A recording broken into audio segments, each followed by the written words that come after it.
Alright, so at the beginning of the episode, we can see Bertie working hard during the special holiday on Sodor. All the engines were working too.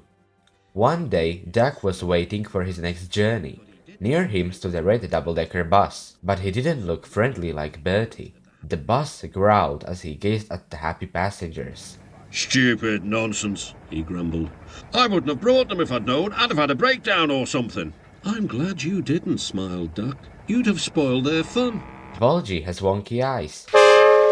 Ah, enjoyment is all you engines live for. One day railways will be ripped up. Duck felt shocked at such an idea. "We have a friend called Bertie, and he's a bus, but he likes the railway. Sometimes he teases us about it, but he'd never want to see it ripped up."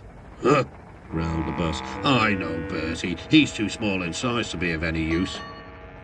Duck took no notice. "That bus is silly," he thought as he steamed away.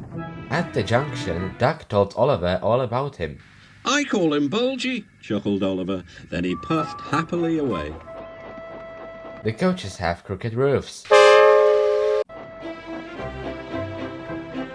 Oliver has Edward's whistle sound. But that afternoon, when the two engines met again, Oliver was no longer laughing. Oliver's lamp iron is crooked. "Bulgy's friend has come," he said. "He's rude too. He's taking Bulgy's passengers home so as to leave Bulgy free to steal ours. Bulgy says he knows a shortcut."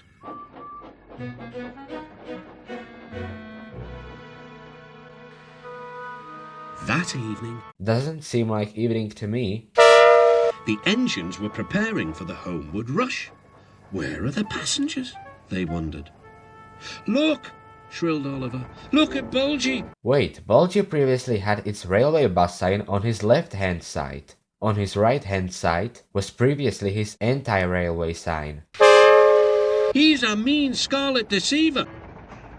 "Yaboo snubs!" he jeered as he roared away. "Come on," puffed Duck to his coaches. "Let's see what he's up to." Wait, look at Bulgy. Bulgy is crossing the same bridge that Duck crossed previously. Some people think that this bridge is actually a tramway, which both road and rail vehicles can ride on.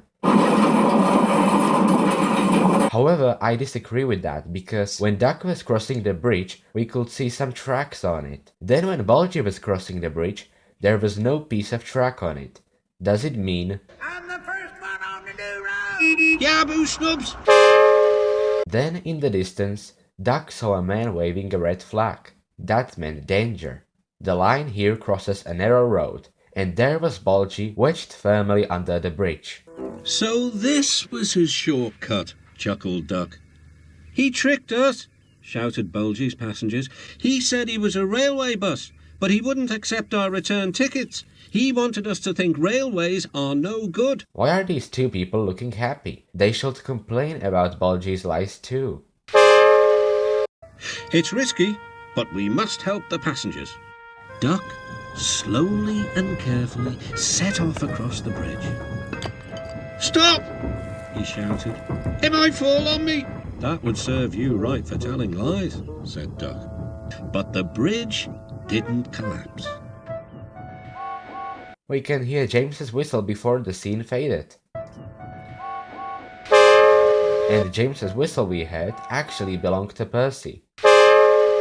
The bridge is now mended, and Bulgy never learned since.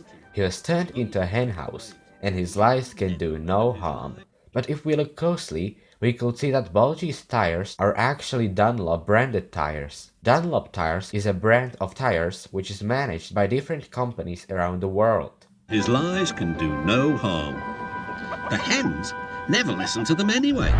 So those are all of the goofs found in Season 3 episode Bulgy. I hope you all enjoyed this video, my dear train lovers, and I will see you next time.